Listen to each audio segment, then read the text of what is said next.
Kesi ya mauaji mkoani Mtwara. Alikuwa anaitwa Musa Hamisi mwenye umri wa miaka 25. Ni mchimbaji na mfanyabiashara mdogo wa madini aliyekuwa akiishi kijiji cha Ruponda wilaya Nachingwea mkoani Lindi.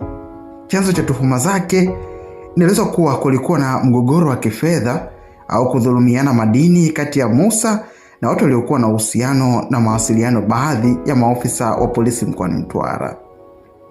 Siku ya kukamatwa kwake ilikuwa ni Januari 5 mwaka 2022. Maofisa wa polisi kutoka Mtwara walimfuata Musa mpaka Nachingwea Lindi na kumkamata.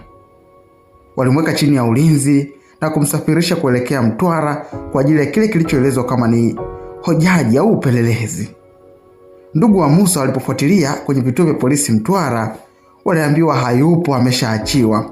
Hata hivyo Musa hakurejea nyumbani na simu zake zote zilikuwa zipatikani. Jambo hili lilizua hofu kubwa sana kwa familia. Upelelezi wa kina baadaye ulikuja kubaini mtiririko wa kutisha wa matukio yaliyotokea usiku huo. Mateso. Musa Hamisi alipokuwa chini ya ulinzi wa polisi hao alifanywa vitendo vya ukatili na kuteswa vikali ili atoe taarifa au fedha. Baadaye ilibainika kupewa sumu iliyomfanya kupoteza maisha akiwa mikononi mwao. Baada ya kubaini Musa amefariki, maofisa hao walipanga mpango wa kuficha mwili wake. Walimfunga na kuupeleka mwili wake eneo la vichaka na korongo huko Hiari mkoa wa Mtwara na kuutupa huko akiamini kuwa hautawahi kupatikana.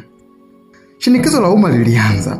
Sintofahamu na kelele za wananchi. Ndugu walipoendelea kulalamika na kutoa taarifa zilisambaa kwenye mitandao ya kijamii na vyombo vya habari, taharuki kubwa iliibuka Mtwara na Lindi.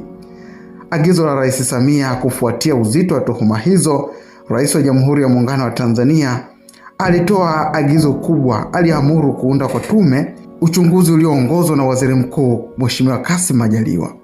Kusimamishwa kazi kwa makamanda wa polisi pia kulifuatia, ambapo hapa kamanda wa polisi mkoa wa Mtwara RPC na mkuu wa upelelezi wa mkoa RCO wakati huo waliondolewa katika nafasi zao kupisha uchunguzi huru. Timu ya upelelezi katika makao makuu ya polisi ya Dodoma ilitumwa Mtwara.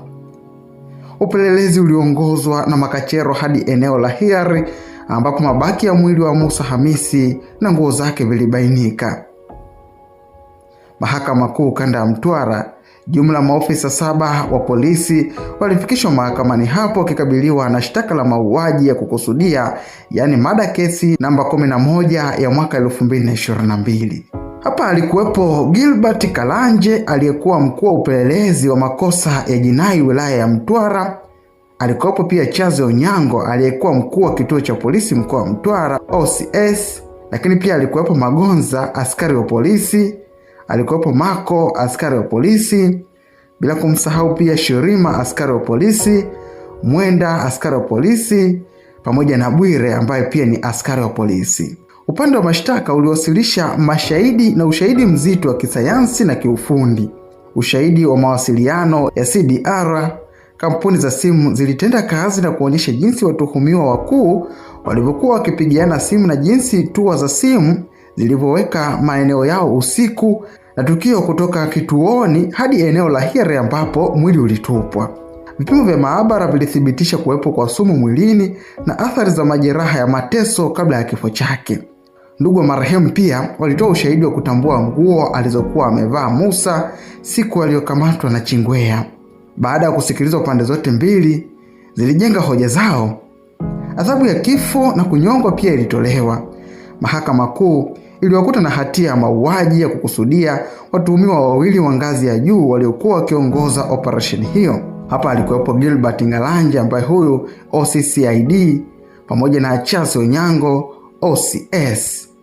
Mahakama ilieleza kuwa wawili hawa ndio waliokuwa na mamlaka, walipanga, waliratibu na kushiriki moja kwa moja katika kumpa sumu, kumtesa na kuamuru mwili wake ukatupwe Hiari huko ili kuficha ushahidi. Washtakiwa wengine 5 waliachiwa huru baada ya mahakama kujiridhisha kuwa upande wa mashtaka haukuthibitisha bila kuacha shaka yoyote kuwa walikuwa na nia ovu au walishiriki moja kwa moja katika mpango wa mauaji hayo, bali walikuwa wakitekeleza amri za wakubwa zao bila kujua dhamira halisi ya mauaji. Hii ni kesi ambayo iliacha funzo kubwa mkoani Mtwara. Umejifunza nini kutoka kwenye kesi hii? Hii ni Bongo Channel na mimi ni Wadi Saddam.